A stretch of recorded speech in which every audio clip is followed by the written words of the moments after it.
Hello दोस्तों, कैसे हैं आप सब। उम्मीद है कि आप सब बहुत अच्छे होंगे। तो मैं सजाद करता हूं आपका स्वागत आज की इस नई वीडियो में। आज की इस वीडियो का टॉपिक होने वाला है दोस्तों वर्म गियर। मैं बेसिकली आपको बता देता हूं वर्म गियर किस तरह की जगह पर काम आते हैं। जैसा कि हम सब जानते हैं कि वर्म गियर का इस्तेमाल किया जाता है नॉन पैरेलल शाफ्ट में। वो शाफ्ट जो नॉन पैरेलल होती हैं, यानी कि जो कि समांतर नहीं होती हैं दूसरे के, बल्कि परपेंडिकुलर होती हैं, उन शाफ्ट के अंदर हम इस्तेमाल करते हैं वर्म गियर का। और वर्म गियर का बेसिकली यूज़ किया जाता है स्पीड को डिक्रीज करके पावर को इंक्रीज करने के लिए। आज की इस वीडियो में मैं आपको वर्म गियर बनाना सिखाऊंगा सॉलिडवर्क्स के अंदर, और गियर टर्मिनोलॉजी के अनुसार। और गियर टर्मिनोलॉजी हम वही इस्तेमाल करेंगे जो हम करते आ रहे हैं, यानी कि स्पर गियर की टर्मिनोलॉजी से ही मैं आपको वर्म गियर डिज़ाइन करना सिखाऊंगा। आइए चलते हैं अपनी डेस्कटॉप स्क्रीन पर। जैसा कि आप देख सकते हैं कि हम आ चुके हैं अपनी डेस्कटॉप स्क्रीन पर, और हम करने वाले हैं अपना सॉलिडवर्क्स ओपन। सॉलिडवर्क्स हो रहा है ओपन। जब तक आप थोड़ी जानकारी लीजिए कि अगर आप हमारे चैनल पर नए हैं तो हमारे चैनल को सब्सक्राइब कीजिए, वीडियो को लाइक कीजिए, और अगर कोई डाउट हो तो कमेंट बॉक्स में कमेंट कीजिए। ओके, तो आप सभी को थोड़ा बहुत एक्सपीरियंस हो चुका होगा गियर्स के बारे में, मैं उम्मीद करता हूँ। और ना हुआ हो तो आप उससे रिलेटेड कोई भी क्वेश्चन का जो है हमारे चैनल पे कमेंट बॉक्स में डाल सकते हैं। जैसा कि आप देख पा रहे हैं, हम आ चुके हैं अपनी डेस्कटॉप स्क्रीन पर। अब मैंने ओपन कर लिया है एक नया पार्ट पेज।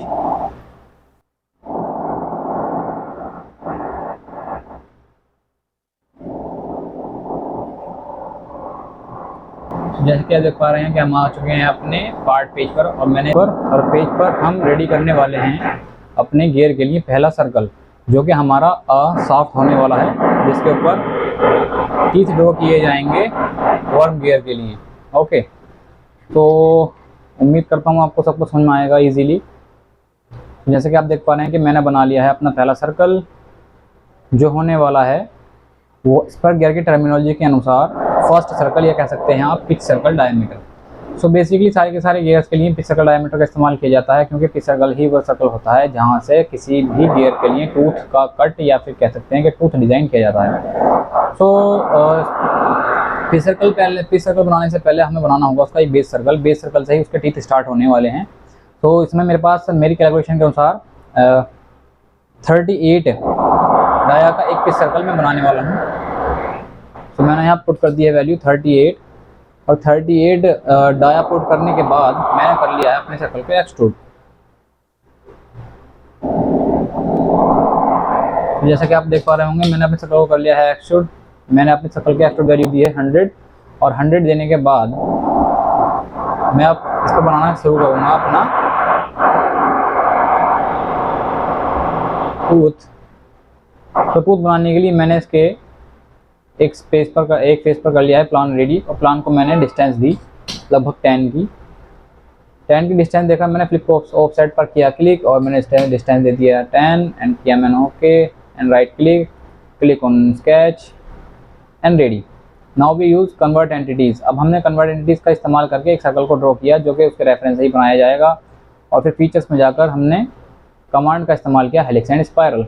दोस्तों, हेलिक्स एंड स्पायरल का कमांड का इस्तेमाल करते हुए आपको ये ध्यान रखना होगा कि आपके गियर का जो पिच है वो कितना रहने वाला है, और वो जो गियर का पिच है वो आप सेकंड सर्कल से लेंगे, क्योंकि हम वर्म गियर को बनाने के लिए 2 सर्कल्स का एक साथ इस्तेमाल करते हैं। एक पहला वो जिसमें, बट इन दोनों में वो चेंजेस होते हैं कि इनके टीथ के जो रेशियो होता है वो चेंज होता है। यानी कि आप कह सकते हो कि पहला सर्कल जो होगा, यह कह सकते हैं कि पहला गियर जो होगा उसके अंदर टीथ की संख्या ज़्यादा होगी, और जो दूसरा होगा उसके अंदर टीथ की संख्या कम होगी। तो मैंने जो कैलकुलेशन की है उसमें मेरे पहले वाले गियर की जो टीथ हैं वो 20 हैं, और प्रेशर एंगल है उसमें 20, और मॉड्यूल है उसके अंदर 2 है, और बस मॉड्यूल 2 है। उसकी कैलकुलेशन के अनुसार जो मेरा बेस सर्कल बैठा हुआ 38 डाया का बैठा था।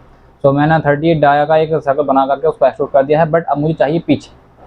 पिच के लिए मुझे करना क्या होगा, बेसिकली करना कुछ नहीं। हम जानते हैं कि पिच सर्कल होता है मॉड्यूल इंटू पाई। हमारे पास मॉड्यूल कितना है 2, और पाई कितना होता है, पाई की वैल्यू होती है 3.14। अगर हम उसे करते हैं उससे मल्टीप्लाई तो आएगा हमारे पास 6.28। बेसिकली हमें फिर वापस आना पड़ेगा 6.28 पर। ठीक है, हमारे पास क्या है पिच 6.28। बट यहाँ पर हम 6.28 का इस्तेमाल नहीं करने वाले हैं, क्योंकि हम अपने सेकंड गियर जिसका हमने कैलकुलेशन किया है, जो कि इसका टीथ ड्रॉ करेगा, उसकी पिच का करना है हमको इस्तेमाल। सो उस गियर को ड्रॉ करने के लिए मैंने इस्तेमाल किया है उस सर्कल का जो कैलकुलेशन है, उसमें पिच सर्कल है 40, बेस सर्कल है 38, यानी कि आप कह सकते हो कि मैंने जो है पिच सर्कल सेम रखा है, बेस सर्कल भी सेम रखा है, बट मैंने उनकी जो नंबर ऑफ टीथ हैं वो कम कर दिए, यानी कि वो 20 थे पहले वाले में, इस वाले में मैंने कर दिए हैं 10, जिस कारण इसका जो सर्कुलर पिच है वो इंक्रीज हुआ है और वो आया है 13। तो 13 आपको जब हाइलेक्स एंड स्पाइरल कमांड का इस्तेमाल करना है तो आपको याद रखना है कि आपको इस्तेमाल करना है पिच एंड रेवोल्यूशंस का। तो आपने करना क्या है, नॉर्मली पिच डाल देनी है, जैसे मेरा पिच आया है 13, मैंने 13 पुट किया। उसके बाद रेवोल्यूशन अपने अकॉर्डिंग जितने आप रखना चाहो, मैंने किया 10, मैं 10 रेवोल्यूशन रखना चाहूँगा अपने गियर के अंदर, और मैंने किया रिवर्स डायरेक्शन पर क्लिक। ओ ये जा रहे हैं सिलेंडर से बाहर, तो मैं चाहूँगा कि अंदर अंदर रहें। तो अपने जो टर्न्स हैं वो मैंने 6 कर दिए। तो 6 टर्न्स का एक वर्ब गियर मैं यहाँ क्रिएट करने की कोशिश कर रहा हूँ। तो जैसा कि आप देख पा रहे होंगे स्क्रीन पर कि मैंने अपना हेलिक्स कर लिया है रेडी। हेलिक्स रेडी होने के बाद मैं अपना प्लान किया हाइड, और साथ ही साथ मैंने अपना हेलिक्स भी किया हाइड, ताकि हमें गियर का टीथ ड्रॉ करने में कोई परेशानी ना आए। और मैंने फिर एक फ्रंट प्लान लेकर कर लिया है उसको रेडी, और मैं करता हूँ उसको नॉर्मल करने के बाद आपको बेसिकली ध्यान रखना है कि हमारे पिच सर्कल डायमीटर और बेस सर्कल डायमीटर दोनों सेम हैं, जिस कारण हमें इसे बनाने में ज़्यादा परेशानी नहीं आने वाली। तो जैसा कि आप देख पा रहे होंगे कि मैंने अपना ड्रॉ किया है पहला सर्कल जो होने वाला है बेस, क्योंकि हमने जो पहला सर्कल ड्रॉ किया था जिसका हमने सिलेंडर बनाया है वो भी बेस ही था।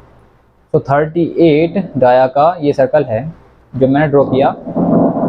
38 डाया का सर्कल ड्रॉ करने के बाद, एक मिनट, 38 डाया का सर्कल ड्रॉ करने के बाद हमें इसे कर लेना है कंस्ट्रक्शन। कंस्ट्रक्शन कर लेने के बाद हमें बनाना है pitch circle dia. Pitch circle dia हमारा वही होने वाला है जो हमारा पहले था, यानी कि 40। तो मैंने यहाँ किया एंटर 40 पर हमारा आ चुका है पिच सर्कल डाया। देन अब हमें एक लाइन ड्रॉ करनी है जो सेंटर से पिच सर्कल तक जाती हो, और उसको भी कर देना है हमको कंस्ट्रक्शन। आफ्टर कंस्ट्रक्शन दी लाइन को कंस्ट्रक्शन करने के बाद हमें उस पर टूथ थिकनेस की एक हाफ लाइन क्रिएट करनी होगी, जिससे हमें ये मालूम पड़ सके कि हमारा जो टीथ है वो दोनों तरफ को बनेगा या एक तरफ। तो मैं चाहता हूँ कि हमारी टूथ थिकनेस है वो दोनों तरफ को बराबर आए। तो इसके लिए मैं करूँगा क्या, मैं कुछ नहीं करने वाला, बस एक लाइन क्रिएट करूँगा जो कि उस पॉइंट से नीचे की तरफ आती हो, और जो हमारे पिच सर्कल जो हमारी पिच है उसका हाफ हो, और जो उसका भी हाफ हो वो हमें यहाँ पुट कर देना है। फॉर एग्जांपल जैसा हमारा पिच सर्कुलर पिच था 13, इसका हाफ होगा 6.5 एंड देन उसका हाफ होगा 3.25। तो मैंने यहाँ पुट कर दिया है 3.25। तो बन चुका है हमारा एक लाइन जो कि हमारा हाफ है टूथ थिकनेस का। देन हम यहाँ पे बनानी है एक लाइन को भी कर देंगे construction, and this line is make a circular pattern with the angle 20। सो हम इस एंगल का इस लाइन का सर्कुलर पैटर्न लगाने वाले हैं। इक्वल स्पेसिंग पर साइन चेक कीजिए, 90 को 20 कीजिए एंड देन रिवर्स कीजिए डायरेक्शन। सो आप देख पा रहे होंगे कि आपको कैसा ही लाइनें मिल जाएंगी। देन अब हमें करना क्या है, हमें करना ये है बेसिकली हमें बस this point and this point, इन दोनों पॉइंट के बीच का जो गैप है उसको मेजर करना है। जैसे कि आप देख पा रहे होंगे हमें मेजर कर लिया, हमारे पास आया है 7.05। हमारा स्केच हुआ है अंडर डिफाइन, तो मैं इसको कर देता हूँ ओवर डिफाइन। तो मैं इसको एक डायमेंशन की डिलीट, एंड देन अब हमारे पास है एक 7.05 की डिस्टेंस जो कि उन दोनों लाइनों के बीच आती है। तब हमें करना क्या होगा, हमें करना कुछ नहीं है, बस हमारा जो नीचे वाली लाइन है उस लाइन को पहले हम चेक करेंगे कि वो कहीं पूरी तरीके से मर्ज तो नहीं है, उस पॉइंट से बिल्कुल मर्ज है। तब हमें करना है ट्रिम का इस्तेमाल और कर देना है उसको trim. After the trim line को ट्रिम करने के बाद हमें एक लाइन ड्रॉ करनी होगी जो कि इस पॉइंट से परपेंडिकुलर हो आगे की तरफ, एंड उसका जो एंगल हो इस लाइन के साथ वो 90 हो। 7.04 मैंने पुट किया, और उसको करने के बाद हमें करना क्या है, हमें कुछ नहीं करना है, हमें बस एक के बाद एक इन लाइनों पर देते जाना है। सॉरी मैंने गलत डायरेक्शन में अपना स्केच तैयार कर दिया है, मैं इसको डिलीट कर देता हूँ। असल में हमें करना है वो इस डायरेक्शन से स्टार्ट और इस तरफ को, ठीक है। देन करना क्या है, वही पुराना कि उन दोनों के बीच का जो एंगल है वो 90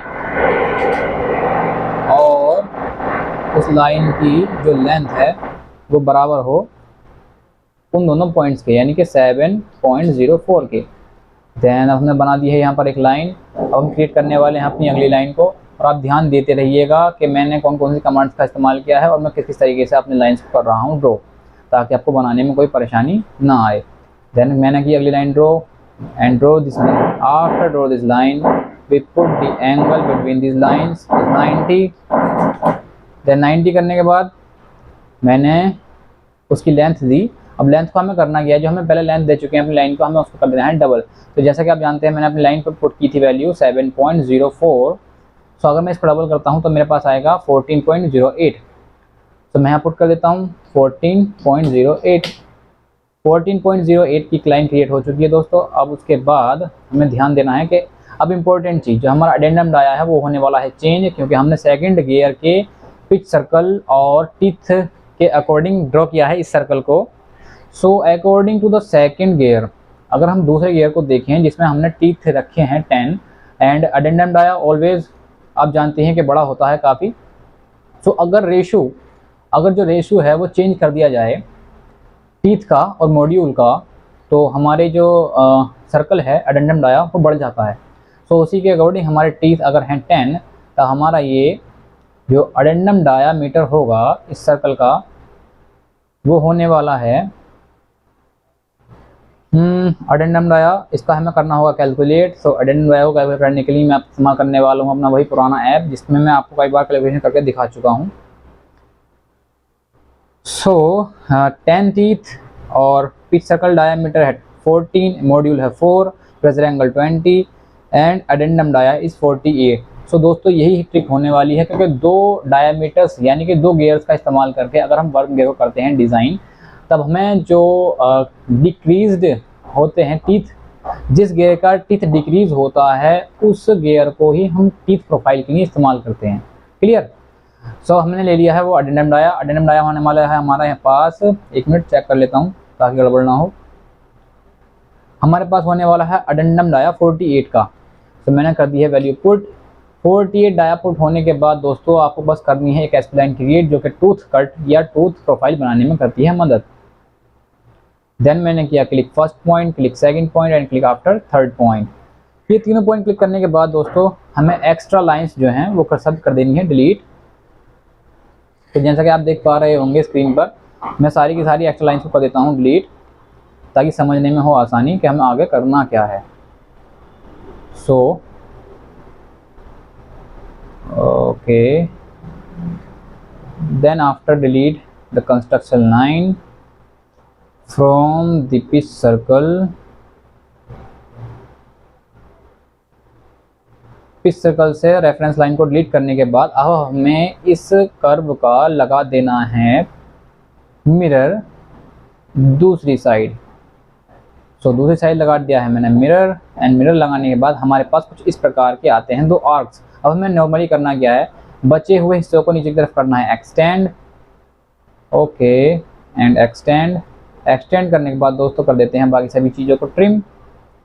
एंड ट्रिम करने के बाद अब हमारे पास कुछ इस प्रकार की प्रोफाइल बन जाती है।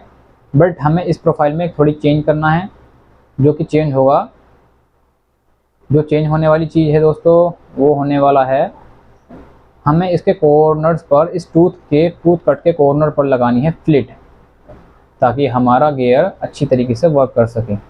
ओके, देन हमें लेनी है फ्लिट, स्केच फ्लिट का इस्तेमाल करने वाले हैं। स्केच फ्लिट में जाना है एंड देन क्लिक करना है first point, click on second point. और सॉरी, यहाँ पर एक कंस्ट्रक्शन लाइन अभी भी जुड़ी हुई है, मुझे इसको करना होगा डिलीट ट्रिम, अदरवाइज फ्लिट नहीं लग पाएगी। सो मैंने लगा दी है फ्लिट, एंड देन मैं इंक्रीज़ कर रहा हूँ फ्लिट वैल्यू को अकॉर्डिंग टू माई रिकमेंडेशन। मैं अपने अनुसार अपने फ्लिट को कर दूँगा increase, and after the increasing the value of the tooth profile, मैंने किया है बाकी बचे हुए सर्कल को डिलीट।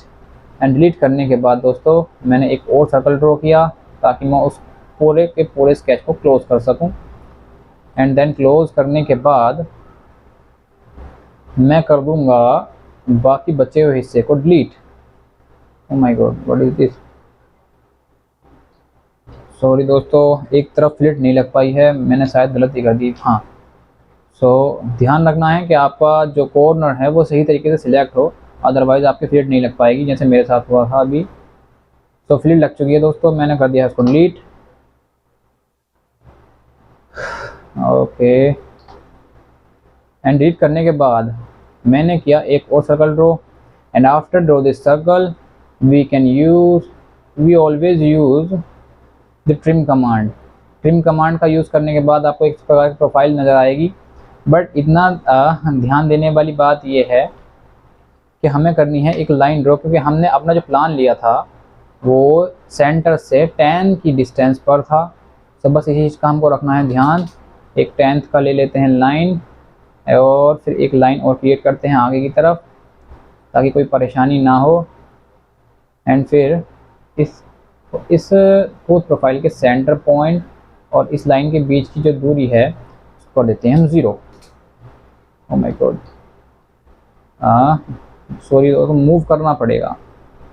अब इसको मूव करना पड़ेगा, और मूव करने से पहले आप जानते हैं आपको करना क्या पड़ेगा। आपको एक लाइन ड्रॉ करनी होगी जो कि इसके एंड पॉइंट पर जाकर होती हो टच, ठीक। Then select and move, click on the point and drag it and put.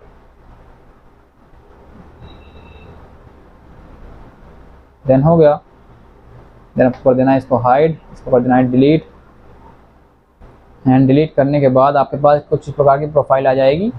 जब आपके पास इस प्रकार की प्रोफाइल आ जाए तो आपको करना क्या है, आपको नॉर्मली हो जाना है स्केच से आउट, और स्केच से आउट होने के बाद आपको शो करा लेना है अपना हेलिक्स। एंड हेलिक्स को शो कराने के बाद हमें जाना है features, sweep and sketch profile का करना है इस्तेमाल। सबसे पहले करेंगे हम स्केच, फिर इसका पाथ प्रोफाइल सिलेक्ट, फिर देंगे इसको अटेंशन किसी भी तरह से जिससे हमसे इसको लगाना है, और जब ये लग जाए दोस्तों कर देना है नॉर्मली ओके। तो जैसा कि आप देख पा रहे होंगे कि हमने काफ़ी ही आसानी के साथ ड्रॉ कर लिया है अपना वर्म गियर। सो आप जैसे स्क्रीन पर देख पा रहे होंगे हमने एक वर्म कर लिया है रेडी। सो इसके साथ जो इसका पिनियन आता है, जो गियर होता है, स्पर गियर होता है, सो ये दोनों मिलकर एक बनाते हैं मॉड्यूल जिसको हम बोलते हैं वर्म एंड गियर। सो अभी हमने बनाया है वर्म, और जो स्पर गियर है वो इसका होता है पिनियन। तो दोनों की दोनों प्रोफाइल मिलकर बनाती हैं वर्म गियर्स, ठीक है। सो वर्म गियर हमने कर लिया है रेडी। थोड़ी और फिनिश देने के लिए इसको हम कर लेते हैं इसके कॉर्नर्स पर चैम्फर्ड का इस्तेमाल, एंड चैम्फर लगा डाला। चैम्फर लगाने के बाद सेकंड साइड भी हम लगा देते हैं थोड़ा चैम्फर, ताकि हमारी प्रोफाइल लग सके दिखने में खूबसूरत, ठीक है। एंड जब हमारे, जैसा कि आप देख पा रहे होंगे कि शाफ्ट के ऊपर जो हमने ये स्विप टाइप का एक लगाया है हेलिक्स, यही हमारे वर्म टीथ होते हैं, जिसके थ्रू हम किसी भी गियर को as a non parallel shaft के थ्रू ऑपरेट कर सकते हैं, और उसकी जो स्पीड है उसको कर सकते हैं डिक्रीज़, और पावर को कर सकते हैं इंक्रीज़। अगर आप इससे रिलेटेड और भी जानकारी के लिए जानना चाहते हैं तो बने रहिए हमारे चैनल के साथ, क्योंकि इसके बाद मैं आपको प्रैक्टिकली इन चीज़ों को समझाना शुरू करूँगा। क्योंकि जब आप गियर्स के बारे में फुल्ली इन्फॉर्मेशन आ जाएगी आपके पास, तो आपको कुछ लीवर्स मतलब लीवर्स की कंडीशंस और कुछ टूल्स के बारे में जानकारी देना चाहूँगा, और उसके बाद मैं उन सभी का इस्तेमाल करके आपको मशीनिंग डिज़ाइनिंग, मशीन के डिज़ाइन बनाना, तो उसी को कैसे काम कर सकती है, वो चीज़ कैसे काम नहीं करेगी, उसका एनालिसिस वगैरह सब कुछ सिखाऊंगा। तो बस बने रहिए आप कैड सेंटर के साथ। इसी के साथ मैं याद करता हूँ आप सभी से, चाहता हूँ आप सभी से इजाज़त, और आज के लिए बहुत बहुत धन्यवाद।